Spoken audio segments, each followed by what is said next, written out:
lagi di Rumah Kata, masih bersama saya tuan rumah Aneriangga. Bintang tamu kita kali ini langsung saja saya persilakan masuk. Monggo Mas Agus, apa kabar? Alhamdulillah kabar baik. Bagaimana dengan Mbak Hos? Ais, Mbak Hos dong, nama saya Ane. Mbak Hos. Baik, ya Mbak Hos Ane ini Mbak Hos baik-baik Ana ya. juga, Mas. Mas Agus, ini Mas Agus sendiri sekarang lagi di mana nih? Wih, keren banget ini kalau di backgroundnya Ane bisa Ini lihat lagi itu di banyak buku. rumah. Oh, lagi di rumah nih kayak Di gini. rumah jadi saya menghiasi ruang tamu dengan banyak buku untuk memotivasi tamu-tamu saya. Oh, berkarya itu harus Oke. Baiklah, berkarya itu harus dan memang harus. Mas Agus sendiri juga sudah punya banyak banget karya. Betul begitu? Alhamdulillah. Baru 4. Baru 4. Anak-anaknya baru 4.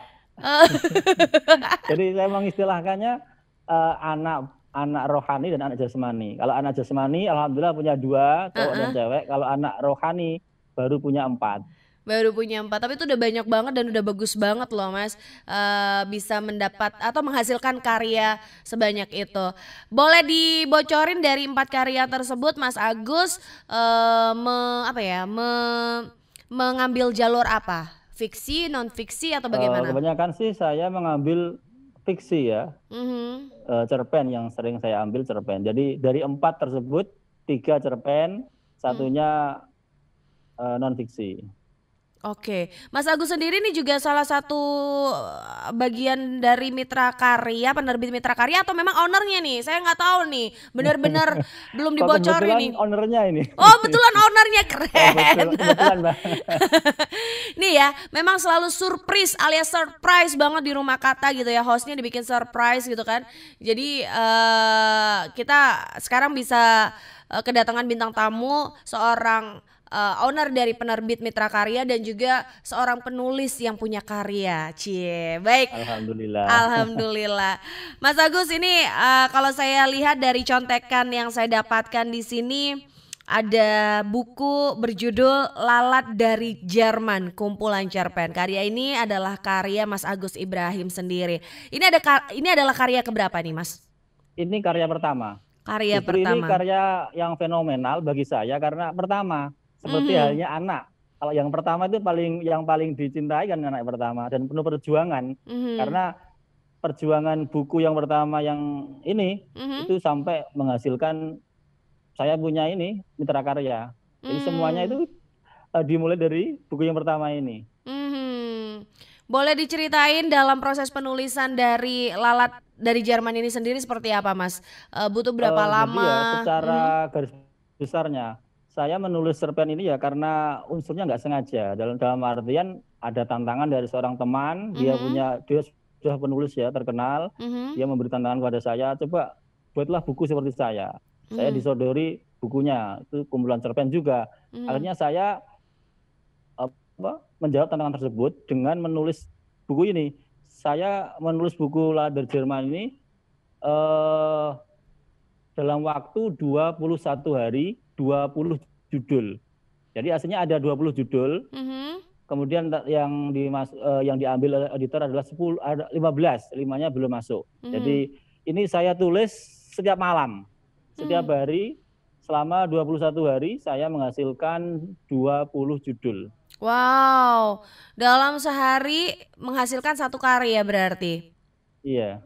Yang 1 harinya itu Yang 1 harinya itu yang misteri ya, karena ada cerpen misteri sehingga itu butuh waktu 2 hari. Oke, butuh waktu 2 hari karena misteri. Gila, 20 gimana ya? Dalam 21 hari menghasilkan 20 karya dengan pastinya tema-tema yang berbeda-beda ya. Iya, berbeda-beda. Dapat idenya gimana, Mas? Idenya mudah banget. Artinya saya tidak jauh dari saya. Apa yang di depan saya, di dekat saya itu akan saya tulis. Jadi makanya saya nggak mau mencari inspirasi kemana-mana. Justru itu datang di sekitar kita. Kita aja yang harus peka untuk mengambil hal tersebut untuk kita tulis. Jadi tidak perlu saya harus ke jauh-jauh ke tempat mana untuk mencari inspirasi. Tidak perlu. di depan semata ada, di samping ada, kita tulis saja, akhirnya jadi semua itu. Tapi yang namanya kalau kita melihat sesuatu yang ada di sekitar kita, di dekat kita, itu belum tentu nanti bisa menjadi satu cerpen begitu. Bisa jadi cuman apa lagi? Jadi yang diperlukan apa lagi nih selain sebuah ide yang ada di sekitar kita nih, Mas? Oh itu, ya itu saya gabungkan dengan kisahnya orang lain yang jauh dari saya. Oh saya pernah mendengar kisahnya ini, kemudian saya gabungkan dengan kisah saya, jadi satu cerpen. Baik, boleh diceritakan Mas di dalam Lalat dari Jerman itu sendiri ada beberapa judul cerpen pastinya ya. Nah boleh diceritain secara garis besarnya kisah-kisah yang ditawarkan dari cerpen-cerpen tersebut sepertinya apa sebenarnya? Jadi pesan-pesan yang atau garis besarnya di cerpen ini ya, kebanyakan ini kan saya ambil dari kisah pesantren. Jadi nasihat-nasihat yang diajarkan oleh guru saya tulis di dalam cerpen, saya sisipkan di dalam cerpen. Karena memang saya ya, atau teman-teman yang alumni pesantren itu kan mempunyai misi dakwah. Jadi saya membawa dakwah itu dalam tulisan. Dan kebetulan cerpen adalah media yang paling mudah kan, orang suka, banyak yang suka, dan ringan sekali. Nah, saya mengambil jalur cerpen karena ringan, sehingga nasihat-nasihat yang saya dapat dari guru, saya masukkan, saya selipkan di dalam cerpen tersebut. Waktu Mas Agus menerbitkan Lalat dari Jerman ini masih memakai penerbit lain dulu ya Mas ya? Iya, masih pakai penerbit lain, karena saya belum punya. Iya. Jadi belum mendirikan. Justru itu saya bisa mendirikan itu karena kisah ini. Kisah untuk menembus penerbitan itu susah banget. Akhirnya saya berpikir, oh ternyata susah ya. Makanya dari situ saya berusaha untuk memudahkan dengan saya membuat sendiri, mendirikan sendiri. Ini saya agak penasaran nih, apa kaitannya gitu ya antara judul Lalat dari Jerman, tapi Mas Agus tadi bercerita bahwa isi atau pesan-pesan yang ada dalam buku ini adalah dari petuah-petuah guru yang ada di pesantren selama Mas Agus belajar di pondok pesantren gitu. Gimana nih kaitannya, bagaimana sebenarnya? Jerman, pesantren, emang pesantrennya ada di Jerman atau bagaimana? Jerman. Jadi di dalam kisah itu ya, kan di situ menceritakan tokoh saya dalam cerita itu adalah seorang yang pernah bekerja di percetakan buku.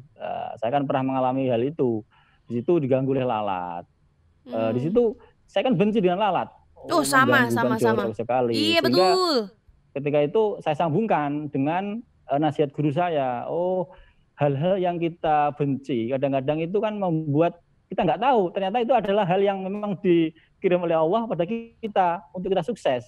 Tapi kan kita ketika tidak peka pada hal tersebut, kita membenci.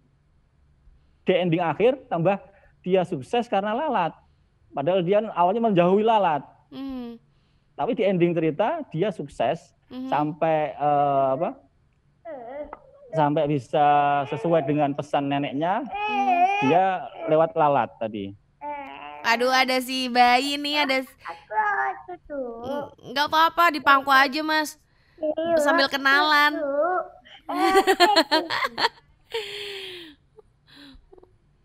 Boleh, nggak apa-apa.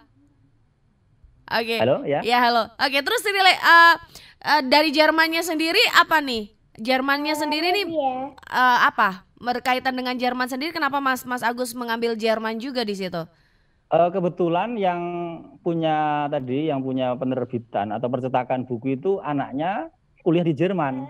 Jadi saya sering diceritai oleh yang punya itu, oleh bapaknya, bahwasanya anaknya kuliah di Jerman. Jadi langsung aja ketika saya mendapatkan inspirasi lalat, langsung saja saya hubungkan dengan kisahnya yang punya percetakan tentang Jerman. Oh gitu. Dan jadi dia betul kuliah di sana di Jerman, betul. Oke. Jadi sebenarnya Mas Agus sendiri sudah punya hubungan begitu ya antara Mas Agus dengan penerbitnya Mas Agus yang waktu itu ya? Iya. Halo adek. Ini ikut. Nggak apa-apa, nggak apa-apa. Oke, kita istirahat dulu sebentar, tetap di Rumah Kata. Oh Yang ya. jelas pendengar bisa ikuti terus perjalanan Rumah Kata melalui YouTube dan juga kepoin atau stalking aja di IG RRI Surabaya. YouTube sama IG-nya sama RRI Surabaya. Nanti juga akan ada kuis-kuis, akan ada giveaway dan juga bisa dengerin lewat podcast di RRI Cast. Tetap di sini, kita bakalan balik lagi nanti sama Mas Agus. Selamat datang di tatanan kehidupan baru. Kita saat ini dihadapkan pada ketidakpastian. Tidak pasti kapan corona akan berakhir. Banyak ketidakpastian yang harus kita hadapi. Di satu sisi, virus corona juga telah merubah banyak hal di kehidupan kita tanpa kita sadari. Jika Anda ingin tetap bisa bertahan dan selamat dari pandemi ini, sebaiknya persiapkan diri Anda untuk beradaptasi dan menjalankan tatanan kehidupan baru. Dalam prediksi tatanan kehidupan baru, kesehatan dan kebersihan menjadi komoditas nomor 1. Ketakutan orang-orang akan terserang virus membuat semua orang kini semakin ketat menjaga kesehatan dan kebersihan jika kita keluar rumah. Akan banyak kita temui wastafel dadakan di mana-mana. Hand sanitizer menjadi barang yang paling dicari. Orang mengenakan masker kemana-mana. Selalu menjaga jarak saat melakukan kegiatan dan tidak berkerumun, dan tidak melakukan kontak fisik meski itu hanya sekedar bersalaman. Vitamin dan jamu menjadi barang yang banyak dikonsumsi selain makanan pokok. Sebelum bepergian, orang akan dicek dulu suhu tubuhnya dan tidak akan diizinkan melanjutkan perjalanan jika terindikasi tidak sehat. Dan akan selalu dilakukan cek suhu tubuh ketika berkegiatan sosial seperti di mal, rumah makan, atau di mana saja.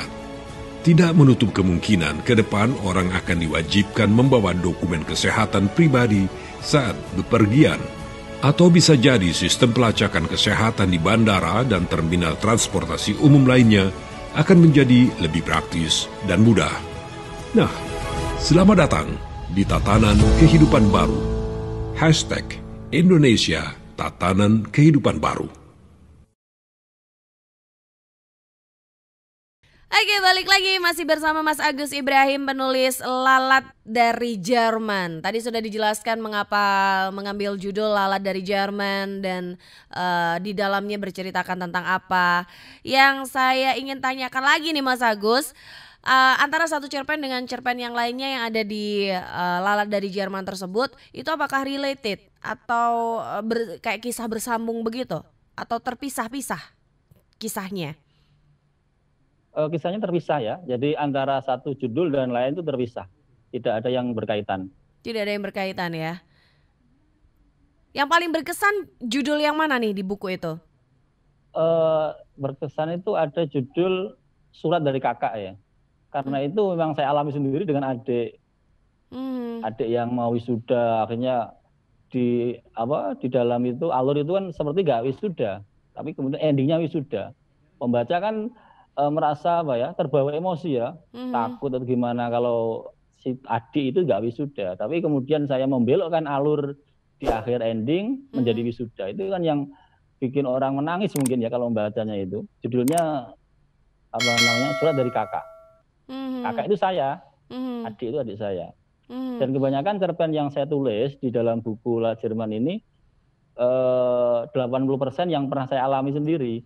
Yang 20% itu hanya imajinasi. Dan untuk penokohannya sendiri pun itu apakah menggunakan nama-nama samaran semua ya pasti ya? Pakai nama-nama lain gitu ya? Iya, nama samaran semuanya. Dan identik saya kalau membuat nama samaran itu saya sering menggunakan nama-nama yang unik. Yang jarang orang gunakan. Seperti Wakijo, nama-nama orang-orang pedesaan itu saya ambil semuanya. Oke, kenapa seperti itu Mas? Saya suka ya, karena mau menampilkan, makanya pedesaan dan nama-nama orang desa itu saya tampilkan dalam karya-karya saya. Saya ingin mengangkat nama desa.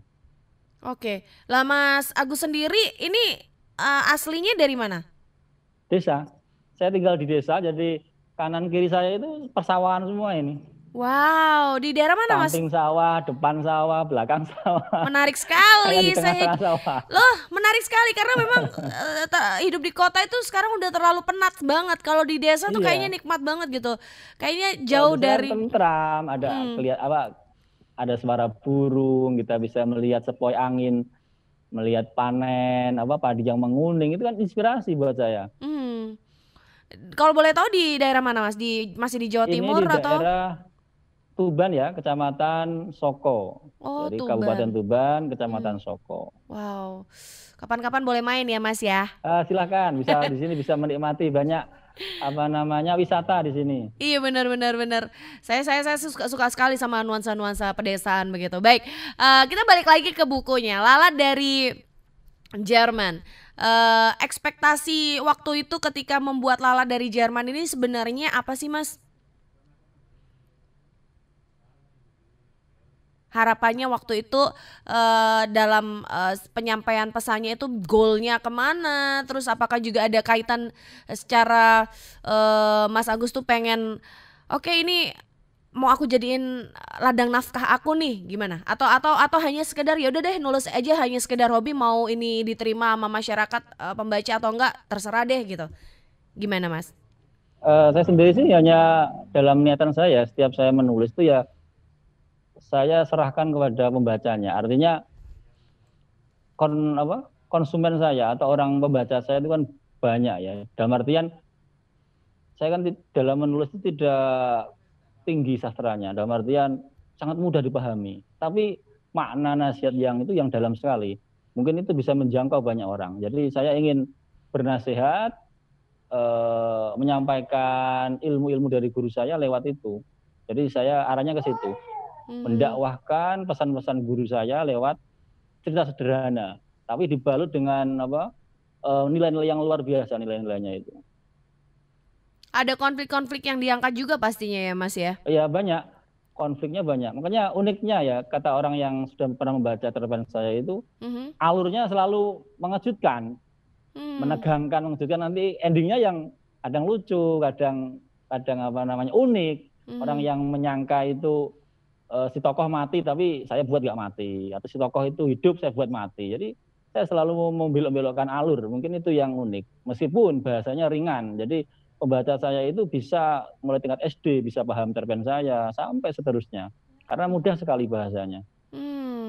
Jadi nggak perlu pakai istilah-istilah yang oke lah kalau kita boleh ambil satu nama, saya suka sama Dewi Lestari karena saya ngerasa nih kalau baca bukunya Dewi Lestari saya bakalan pinter nih. Soalnya banyak istilah-istilah yang aneh-aneh gitu kan, kayak istilah-istilah ilmiah dia pakai gitu kan, kayak retrikor gitu-gitu terus kesatria bintang jatuh yang kayak gitulah.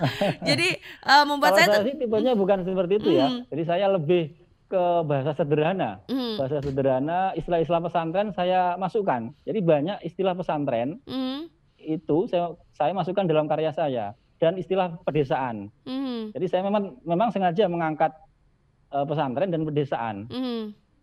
Jadi sesederhana itu sehingga semua kalangan bisa membaca, Iya, tapi yang betul. penting Jadi saya sengaja gitu, tersampaikan ya. biar semua bisa membaca dari SD sampai seterusnya. Memang dulu karena ini juga ya background dari pondok pesantren juga ya Mas ya. Iya, betul. Lalu untuk karya-karya orang lain nih yang Mas Agus sering baca, yang akhirnya mempengaruhi gaya penulisannya Mas Agus sendiri ada nggak sih? Itu tokoh yang saya kagumi ya, itu adalah Gusmus ya. Jadi Mhm, awal saya mendalami cerpen itu karena saya terinspirasi dari cerpennya Gusmus ya, mhm, yang sudah nasional ya beliau mhm, itu. Jadi saya hampir niru-niru gitu gaya-gayanya. Gusmus mhm, kan sering membuat cerpen yang temanya pesantren atau Islami yang dibalut sederhana banget tapi maknanya dalam. Jadi mhm, tidak tidak jelimet, bahasanya mudah, tapi alur-alurnya itu yang sangat dalam, mhm, pesan-pesan sangat dalam. Ya itu yang saya tiru di mhm, sosok Gusmus itu sangat membekas dalam hati saya. mhm. Baik, cerpen menjadi pilihan untuk Mas Agus dalam berdakwah gitu ya. Iya. Lalu adakah jalur lain yang Mas Agus ambil juga untuk penulisannya Mas Agus sendiri? Kalau lalat dari Jerman tadi cerpen, untuk karya Iya. yang lainnya apakah juga sama cerpen juga? Pertama cerpen, kedua cerpen, ketiga cerpen, yang keempat hanya apa ya, tulisan ringan sih, hanya memoir. Nasihat guru-guru saya tulis di buku, kemudian saya diterbitkan oleh Pasuruan. Jadi hanya apa, kumpulan nasihat-nasihat. Oke, baik. Mas Agus tadi bilang bahwa karya perdana Mas Agus Lalat dari Jerman ini akhirnya membuat apa ya, semacam titik klimaks di mana Mas Agus akhirnya membuat penerbitan gitu ya, membuat apa ini ya bilang, penerbit mitra karya gitu ya. Nah ini gimana nih jatuh bangunnya dalam membuat sebuah sebuah penerbit gitu loh, maksudnya membuat sebuah company yang bisa menaungi penulis-penulis yang ada begitu. Ya awalnya ya, saya berterima kasih juga ya kepada buku ini ya. Lalat Jerman ini kan menginspirasi saya, sehingga saya nekat membuat penerbitan, karena susahnya ya menembus penerbit bagi kita ya, bagi kita yang pemula, karena saya dikatakan pemula ya, dikatakan ketika itu pemula, belum punya karya, kemudian untuk menembus penerbit harus susah, sehingga saya belajar dari situ. Oh ternyata susah ya kalau masuk penerbit. Dari situlah saya bertekad ingin mendirikan penerbit, sehingga nanti bisa memudahkan teman-teman menjangkau semua dari kalangan yang mahasiswa, dari kalangan anak-anak dan lain-lain sebagainya, sehingga nanti semuanya bisa berkarya. Jadi tidak ada batasan harus sudah pengalaman baru diterbitkan, enggak. Jadi saya justru mencari yang masih junior, masih masih pemula, kita cari. Kemudian nanti kalau memang tulisannya memang belum layak ya, jadi nanti saya arahkan untuk masuk sekolah dulu. Kebetulan kita kan punya sekolah menulis online. Oke, ternyata Anda toh yang selama ini membuat banyak sekali penulis-penulis muda lahir. Alhamdulillah, kebetulan juga itu. Keren banget idenya, keren banget. Oke, nanti kita bakalan ngobrol lebih lanjut lagi Mas Agus. Tapi yang jelas Mas Agus masih tetap di Rumah Kata ya, bareng Ana. Selamat datang di Tatanan Kehidupan Baru. Kita saat ini dihadapkan pada ketidakpastian. Tidak pasti kapan corona akan berakhir. Banyak ketidakpastian yang harus kita hadapi. Di satu sisi, virus corona juga telah merubah banyak hal di kehidupan kita tanpa kita sadari.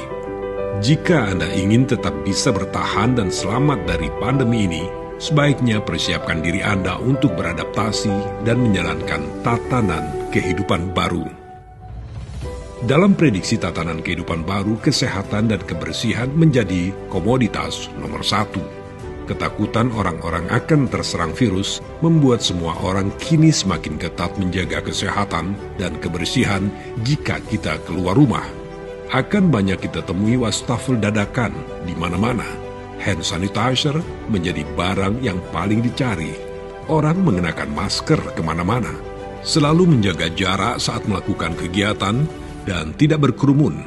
Dan tidak melakukan kontak fisik meski itu hanya sekedar bersalaman. Vitamin dan jamu menjadi barang yang banyak dikonsumsi selain makanan pokok. Sebelum bepergian, orang akan dicek dulu suhu tubuhnya dan tidak akan diizinkan melanjutkan perjalanan jika terindikasi tidak sehat. Dan akan selalu dilakukan cek suhu tubuh ketika berkegiatan sosial seperti di mal, rumah makan, atau di mana saja. Tidak menutup kemungkinan ke depan orang akan diwajibkan membawa dokumen kesehatan pribadi saat bepergian. Atau bisa jadi sistem pelacakan kesehatan di bandara dan terminal transportasi umum lainnya akan menjadi lebih praktis dan mudah. Nah, selamat datang di Tatanan Kehidupan Baru. #Indonesia Tatanan Kehidupan Baru.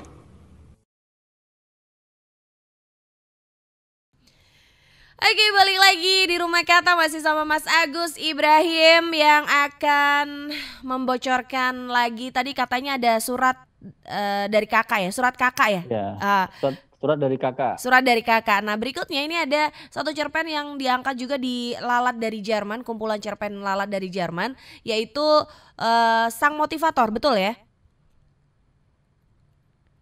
Mas Agus? Betul, Sang Motivator ya judulnya ya? Sang Motivator, betul. Baik. Itu cerpen yang pertama ya, Cerpen yang nomor pertama. 1, urutan pertama di dalam buku ini.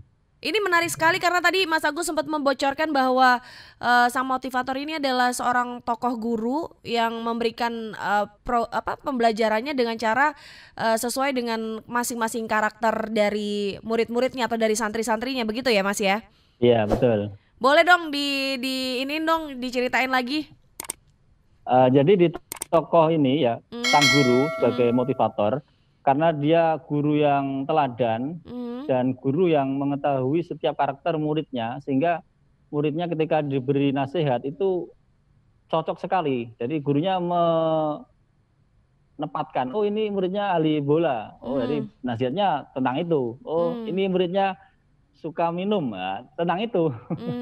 Contoh ini ketika memberikan nasihat kepada murid yang suka main bola, jemputlah ilmumu seperti kau menjemput bolamu. Dan air boleh putih, otak tak boleh putih. Dan harus terisi otaknya, harus pintar. Benar. Kemudian ada yang bodoh itu hina, maka belajarlah dengan giat supaya kau sempurna. Gila, ini benar-benar terinspirasi dari kehidupan pesantrennya Mas Agus dulu ya? Iya, betul. Memang ada tokoh guru yang seperti itu kah karakter orangnya? Ada, dan ini guru saya sendiri. Nah Mas Agus salah satu yang dapat quote yang seperti apa? Kalau saya itu, yang lebih penting dari tercapainya impianmu adalah apa yang akan kau temui dalam perjalanan mewujudkan impian itu. Oke, nikmati prosesnya ya, bukan hasilnya ya. Kurang lebih kan maksudnya seperti itu Mas ya, betul ya? Iya, betul, iya. Nikmati prosesnya, hasilnya nantilah bakalan menyusul, itu bonusnya begitu ya, kurang lebih. Iya, betul. Oke, keren banget. Ini kayaknya ngerti banget ya karakternya Mas Agus, jadi diberilah quote seperti itu ya. Iya. Oke, baik. Ini saya juga dapat bocoran nih Mas Agus, kalau ternyata Mas Agus ini juga suka naik gunung, benar? Bukan naik gunung ya, Pak. Ya suka mencari tempat-tempat yang di atas gunung untuk refreshing lah. Kebetulan di sini kan banyak gunung. Kebetulan di dekat sini banyak pegunungan, sehingga saya sering bermain di atas, menikmati angin, melihat pohon-pohon. Saya paling suka kan berburu pohon, bonsai dan lain sebagainya. Oh, bisa dibayangin nih, halaman rumahnya Mas Agus pasti banyak tanaman-tanaman yang indah-indah. Halaman rumah saya banyak pohon, banyak tanaman. Saya tanami semua depan rumah itu, full sampai nggak kelihatan. Lalu apa cuma gunung aja nih Mas yang bisa menjadi tempat Mas Agus untuk mendapatkan inspirasi atau ilham gitu? Kalau saya sering ya mendapatkan ilham itu justru ketika melihat pesantren. Jadi ketika saya dalam perjalanan melihat pesantren itu akan saya mengingat kejadian yang lama yang dulu saya alami. Oh, ada kejadian ini. Kemudian saya muncul imajinasi, oh saya akan menulis tentang ini. Jadi sering kalau ketika bangunan, yang sering itu saya melihat bangunan pesantren utamanya, karena itu mengingatkan saya kisah-kisah tentang di pesantren. Karena hampir semuanya kan pesantren yang saya tulis itu, isinya nasihat tentang pesantren. Berarti gunung ini bisa dibilang adalah tempat untuk merefreshing diri aja, tapi inspirasinya Mas Agus dapat dari hal-hal yang lain begitu ya? Dari itu ya, lokasi saya. Kalau gunung tidak semuanya ya saya mendapatkan di situ ya. Itu hanya refreshing belaka, hanya untuk mencari hiburan. Kalau untuk mencari ide, saya biasanya berkunjung ke pesantren. Saya berkunjung ke pesantren A, saya datang ke sana, meskipun nggak kenal, saya kenalan di sana. Saya kemudian pulang sudah dapat ide, dapat cerita dari sana, saya kemas dalam sebuah cerpen. Oke, Mas Agus, aku masih penasaran nih sama yang tadi Mas Agus bilang bahwa Mas Agus ketika membuat sebuah penerbitan Mitra Karya, ya, itu Mas Agus ingin mengajak penulis-penulis pemula begitu ya, malah justru memang ingin menggait menggrab gitu ya orang-orang yang suka nulis masih dari kalangan muda juga gitu. Nah, dan juga apalagi Mas Agus membuat sebuah sekolah atau kelas menulis online. Gimana nih ceritanya bisa akhirnya bikin kelas menulis online itu? Awalnya ya saya melihat ya potensi-potensi teman-teman yang masih remaja ya yang saya jumpai itu dia punya semangat yang sangat tinggi ingin punya karya karena dia terobsesi oleh teman-teman yang sudah punya karya atau seniornya. Dia pingin banget punya karya, tapi ketika naskah itu dibawa ke saya lihat kok banyak tanda baca, titik koma atau dialognya atau narasinya kurang menarik sehingga saya berpikir apa ini harus ada bimbingan dulu ya sebelum naskah itu betul-betul bagus bisa diterbitkan kemudian dibaca banyak orang. Kalau seandainya saya menerbitkan buku tersebut dengan apa adanya kan jelek sekali nanti. Bagaimana nanti ratingnya Mitra Karya? Ini kok diterbitkan, ini kok dimuat sehingga berarti ini saya harus membuat lagi ini membuat istilahnya apa ya sekolah ini untuk khusus menangani orang yang ingin berkarya tapi dia pemula ya karyanya perlu banyak perlu banyak pembelajaran dari narasumber dari tokoh-tokoh itu. Kemudian saya mencetuskan itu SMO Sekolah Menulis Online Mitra Karya. Keren. Idenya keren banget. Jadi bisa apa ya? Membuat orang-orang yang akhirnya pertamanya cuma nulis-nulis biasa-biasa doang gitu ya, akhirnya bisa lebih dalam lagi dalam menulis. Terakhir nih Mas, lalat dari Jerman itu tadi, Mas bisa diakses lewat mana aja? Itu bisa diakses di toko buku ya, tapi kemudian saya lihat di ada ya di e-book gitu ya. E-book di Gramedia itu ada ya. Kalau dicek di Google itu ada. Latar Jerman bisa lewat e-book. Tapi atau lebih gampangnya lewat saya sendiri. Maksudnya karena ini sudah stok lama ya, sudah belum cetak ulang sehingga mungkin kedepannya akan saya cetak ulang dengan nama penerbit saya sendiri. Kan dulunya tidak Mitra Karya ya, kan saya belum punya. Sehingga kedepannya saya ingin mencetak ini sendiri dengan nama Mitra Karya. Baik, kalau begitu. Nanti kalau mau stalking Mas Agus bisa lewat Instagram, mungkin boleh dibocorin Instagramnya di mana? Saya aktifnya di di Facebook ya aktifnya ya. Oh oke, Facebooknya Instagram jarang aktif kalau di situ. Oke, kalau Facebooknya alamat? Hanya untuk posting tentang Mitra Karya saya aktif di Instagram. Cuma kalau secara pribadi saya di Facebook. Facebooknya apa Mas namanya Mas? Facebooknya sama, Agus Ibrahim gitu. Sama dengan namanya. Siap. Baik Mas Agus, terima kasih banyak udah datang di Rumah Kata. Ilmunya hari ini luar biasa banget. Semoga karya-karya berikutnya makin sukses, Mitra Karya juga makin sukses. Amin. Terima kasih banyak. Amin. Oke, terima kasih Mas Agus. Bye-bye. Sama-sama. Obrolan kita berakhir bersama Mas Agus hari ini. Nantikan Mas Agus berikutnya dengan karya-karya lainnya dan juga penulis-penulis lainnya yang tergabung dalam Sekolah Menulis Online. Ana pamit dulu.